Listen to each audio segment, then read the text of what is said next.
राज्य शासनाने घेतलेल्या निर्णयामुळे राज्यातील बाजार समिती बंद पडण्याची शक्यता आहे। त्यामुळे शेतकरी, हमाल, मापाडी वर्गाचे नुकसान होऊ शकते। या विरोधात राज्यातील बाजार समित्यांनी बंद पुकारला आहे। या बंदला जालना बाजार समितीमध्ये शेतकरी, जिनिंग, आडत, हमाल, मापाडी यांनी कामे बंद ठेवून प्रतिसाद दिला असून शासनाने घेतलेल्या या निर्णयामुळे बाजार समिती बंद पडण्याची शक्यता आहे। त्यामुळे शेतकरी, हमाल, मापाडी वर्गाचे नुकसान होऊ शकते असे कृषी उत्पन्न बाजार समितीचे सचिव मोहन राठोड यांनी सांगितले आहे। या बंदला जिल्ह्यातील बाजार समिती यांनी प्रतिसाद दिला आहे।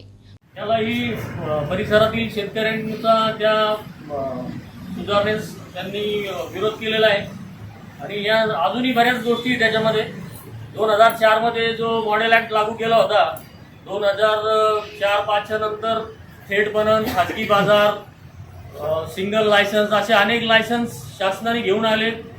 शेतकऱ्यांचा यामध्ये फायदा व्हावा असा उद्देश होता, परंतु तसं काहीच घडलेलं दिसून आलं नाही। उलट प्रभावानं व्यापाऱ्यांचा याच्यामध्ये फायदा दिसून आला, शेतकऱ्यांना त्यामध्ये कोणताही न्याय मिळाला नाही आणि म्हणूनच आजचा हा बंद आपण पुकारलेला आहे।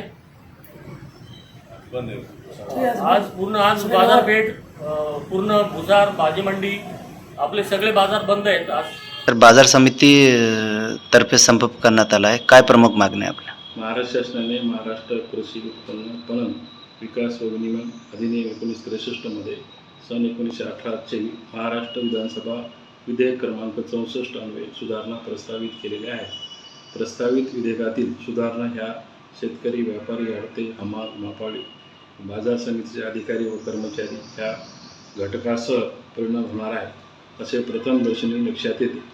वरील विधेयक पारित झाले तर शेतकरी बांधवाचे पण नुकसान होऊ शकते।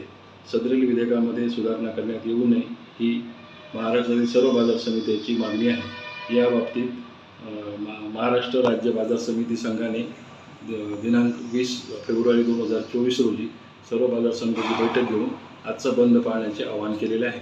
त्या अनुषंगाने महाराष्ट्रातील सर्व बाजार समित्या आज बंद पाळत आहेत। काय नाव सर आपले? मोहन राठोड, सचिव कृषी बाजार समिती जालना। प्रतिनिधी नाझीम मनियार, NTV न्यूज मराठी, जालना।